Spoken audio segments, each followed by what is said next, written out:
This time last year, E3 2015, we were talking about, for the first time, Battlezone on PlayStation VR.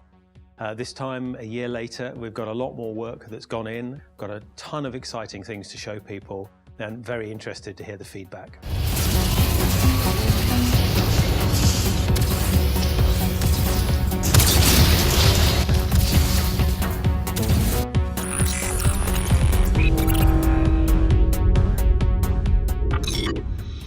So the look of the game has evolved a lot since a lot of people last saw it. It's still faceted, it's still very polygonal, but it has a lot more fidelity and clarity, a lot more visual effects and a lot more detail. We kind of want that retro look, but we want to bring it in a modern way with modern processes and techniques and rendering techniques. So since the last demo, the cockpit has just been actually being totally remade. We wanted to make it more sort of tangible, more believable, with realistic sized and scaled elements to it. But above and beyond anything, it has to support the HUD, the visual HUD that the player is looking at. So very much it's kind of works like wallpaper. There's a lot of things you'll look at, but actually once you're playing the game, you'll focus on the things that are giving you information. This time around, we've really made it much more state-of-the-art. It's more spacious, we've got more screens, more detail on the screens. We've opened up the views, so you've got a much better view outside of your cockpit as well. So all in all, you know, you're feeling like you're driving the most badass tank now.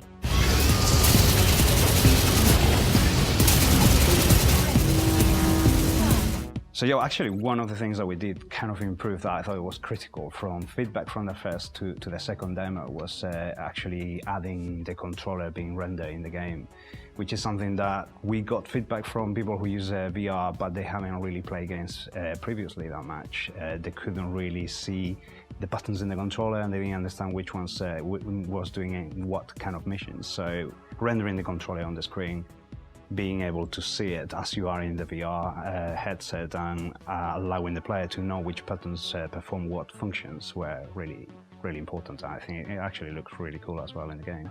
I think one of the new kind of enemies that we added to the second demo that made a big difference was the hopper, which is this kind of flying, nimble kind of enemy.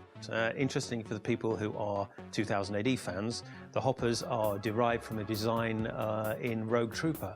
The Rogue Trooper series, and that's why we call them hoppers, because they're sort of taken out of that comic book series. So the hoppers are there to require the player to switch their attention between things which are literally flying over their head, attacking them from above, as well as to the side. The natural way that you glance from side to side, quickly assess where the threats are, and then focus on the most important. That's one of the ways in which Battlezone is exploiting what VR can do in gameplay terms. The two main weapons that we offer to the player are essentially the same, although the machine gun is more sophisticated now in that it's using actual ballistics for its missiles, whereas previously it was just using line-of-sight impact effects. So it's a lot more satisfying and fun and physical to use. But probably the most obvious big change or the new thing we've added is the EMP weapon, which at the end of the demo you have to use it to obliterate everything in the environment and bring it crashing to the ground. Environmental variability is really important. So we've created landscape types, and the game takes place in lots of different types of landscape. They're broadly sort of cyber-looking, and they riff off the sort of cyber world, Tron world, original Battlezone world quite well. This is a really cutting-edge technology. Not many companies have it. There are no games out there that we can go to and look at and compare, and this is the benchmark and we need to be here.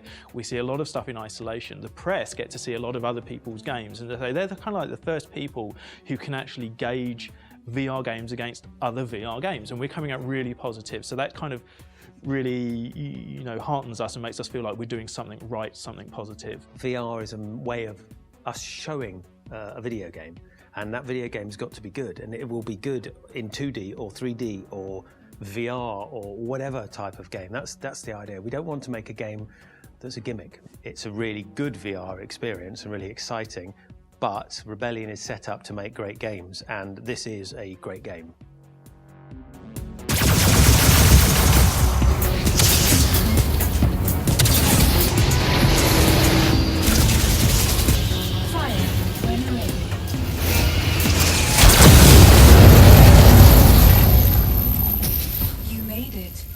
Well done. So.